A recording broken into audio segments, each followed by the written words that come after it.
Shalom, selamat pagi Bapak Ibu yang dikasihi Tuhan kita Yesus Kristus, juga yang Mama kasihi ya. Kita bersyukur, patut bersyukur pada pagi hari ini karena kita diberi kesehatan sehingga kita bisa bertemu pada pagi hari ini. Tuhan memberkati kalian semua. Nah, mungkin hari ini agak beda ya, agak panjang Mama bertemu kalian ya, karena Mama akan sedikit membawakan firman Tuhan singkat ya. Kenapa kita harus berdoa Bapak Ibu? Kenapa kita harus selalu melakukan itu? Apa sih faedahnya berdoa? Ya, kita baca di dalam Lukas 18 ayat 1 sampai 8 ya. Saya akan bacakan perumpamaan tentang hakim yang tidak benar. Yesus mengatakan satu perumpamaan kepada mereka untuk menegaskan bahwa mereka harus selalu berdoa dengan tidak jemu-jemu. Katanya, dalam sebuah kota ada seorang hakim yang tidak takut akan Allah dan tidak menghormati seorang pun. Dan di kota itu ada seorang janda yang selalu datang kepada hakim itu dan berkata, "Belalah aku terhadap lawanku." Beberapa waktu lamanya hakim itu menolak, tetapi kemudian ia berkata dalam hatinya, "Walaupun aku tidak takut akan Allah dan tidak menghormati seorang pun, namun karena janda ini menyusahkan aku, baiklah aku membenarkan dia supaya jangan terus saja ia datang dan akhirnya menyerang aku." Kata Tuhan, "Camkanlah apa yang dikatakan hakim yang lalim itu. Tidakkah Allah akan membenarkan orang-orang pilihannya yang siang malam berseru kepadanya? Dan adakah ia mengulur-ulur waktu sebelum menolong mereka? Aku berkata kepadamu, ia akan segera membenarkan mereka. Akan tetapi jika Anak Manusia itu datang, adakah ia mendapati iman di bumi?" Amin ya, berbahagia kita yang sudah mendengar firman Tuhan ya. Jadi itulah apa yang dimaksud tadi Mama bilang, apa kita harus berdoa setiap pagi. Jadi di situ tidak, ayat 7 ya, tidakkah Allah akan membenarkan orang yang pilihannya yang siang malam berseru kepadanya. Nah, kita semua siang malam pagi sore ya, tapi Mama bisa membimbing setiap pagi. Mama terus juga berdoa setiap hari untuk kalian, tidak jemu-jemunya. Kita akan mendapat seperti janda itu.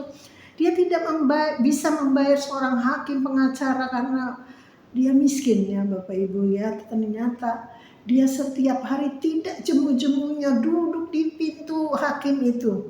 Ya, dia memohon, "Belalah aku, belalah aku." Apa yang mau dibela? Karena kita tidak punya uang ya, tapi dia terus. Nah, padahal itu adalah seorang hakim yang lalim dan dia berkata dalam hatinya, "Waduh, kalau ini orang gak dikabulkan siang malam nanti dia ada di pintu saya ya."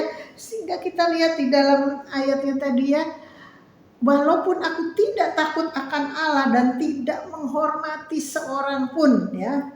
Hakim itu bilang apa? Dia menyusahkan ya, supaya jangan dia terus datang ya. Akhirnya dia nanti menyerang aku ya. Sehingga apa?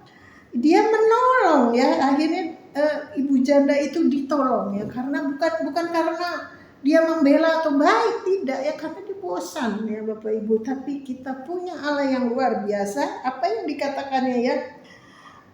Ayat 8. "Aku berkata kepadamu, ia akan segera membenarkan mereka. Akan tetapi jika Anak Manusia datang, adakah ia mendapati iman di bumi?" Nah, kita berdoa karena kita punya iman yang luar biasa kepada Tuhan dan kita mempunyai seorang juru selamat ya. Karena saat ini kita akan memperingati kematiannya yang menyelamatkan kita Bapak Ibu ya. Nanti bersama-sama umat Tuhan di seluruh dunia kita akan merayakan Jumat Agung pada tanggal 18 April nanti. Dan kita merasakan kebesarannya ya. Untuk itu kita harus terus berdoa ya. Terus memohon kepada Tuhan. Percayalah Bapak Ibu, karena kalian adalah biji mata Tuhan. Semua akan Tuhan dengarkan dan kabulkan. Kita doa yuk. Tuhan, kami mengucap syukur dan terima kasih untuk segala masalah kami Tuhan, yang setiap hari kami taruh di kaki-Mu Tuhan, dan kami yakin dan percaya Tuhan, hari ini anak-anak Tuhan yang sudah berdoa bersama-sama Tuhan, hampir 1 bulan kami berdoa, dan hari ini kami mengucap syukur Tuhan. Segala masalah kami satu persatu Tuhan selesaikan, baik masalah keuangan, masalah perusahaan yang merosot, masalah pekerjaan yang sudah di PHK, masalah-masalah yang kami juga masih merindukan, yaitu kami menginginkan seorang keturunan, masalah kami dalam sakit penyakit, masalah kami untuk semua percekcokan antara mertua dengan menantu, orang tua dengan anak, bahkan Tuhan kami tahu masalah hamba-hamba Tuhan, sebagai hamba Tuhan, sebagai seorang gembala dengan jemaat-jemaatnya Tuhan. Terima kasih Tuhan, kami yakin dan percaya Tuhan memberi kekuatan kepada kami. Dan hari ini juga Tuhan, hamba berdoa Tuhan untuk masalah-masalah kehidupan kami, terutama anak-anak kami yang sedang mengalami keuangan, di mana kami terlibat di dalam pinjol Tuhan, pinjaman online Tuhan. Tolong Tuhan, tolong kami Tuhan. Kau menyelesaikan satu persatu masalah kami Tuhan. Karena kami tahu Tuhan, tidak ada yang tidak mungkin di hadapan-Mu Tuhan. Kami tahu masalah kami tidak lebih besar dari kebesaran-Mu Tuhan. Hari ini kami mau Tuhan, seperti janda ini selalu duduk terus di pintu-Mu Tuhan, dan Engkau akan mendengar doa kami.